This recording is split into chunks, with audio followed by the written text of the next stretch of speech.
बघा page number 86 वर दिलेला आहे बाळांनो, त्यावरचा हा प्रश्न व्यवस्थित लक्ष ठेवा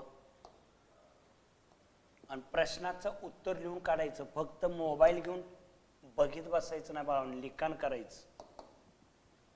आता हे इक्वेशन मी तयार करून घेतो बाळा. पहिल्यांदा x चा term plus 2y is equal to 0, 10x plus 15y is equal to 105. Equation number 2. बघा x ला x जाईल का y ला y? x जाईल इथं 10 ने गुणल्यानंतर.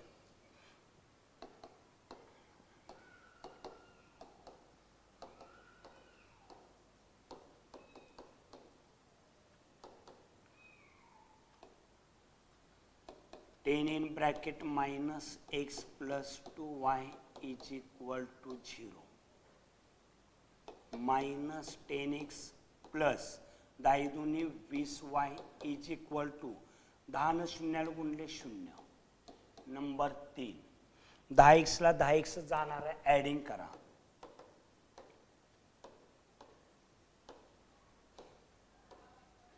To and 3.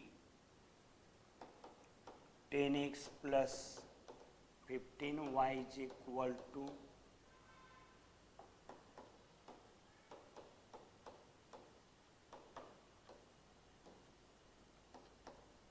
हे प्लस आहे, प्लस ला माइनस गेला.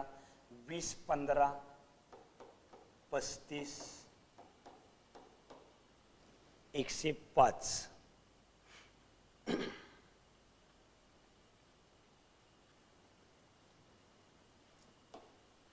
y इज इक्वल टू 105 भागिले 35. y इज इक्वल टू 35 चा पाडा 35 एके 35 दोन्ही 70 तिरक 5 दर्श म्हणजे 3 चा भाग लागला. आता आलेली किंमत इक्वेशन नंबर 1 मध्ये भरा. Put y is equal to 3 in equation 1. आता 1 नंबरचं इक्वेशन कोणतं आहे बघा. लहान वजा 1 अधिक 2y बरोबर 0. Minus x plus 2y is equal to 0 minus x plus 2 into y, y ची किंमत 3 माइनस x प्लस 3 दूनी 6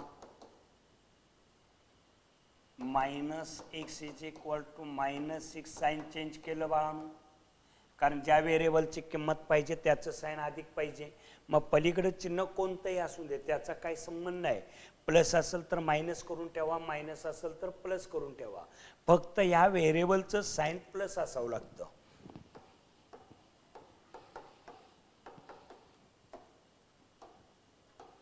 y इज इक्वल टू 3. 6 आणि 3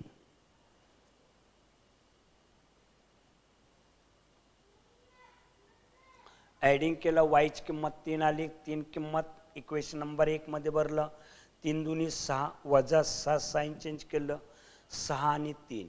6 and 3 is the solution of the given equation.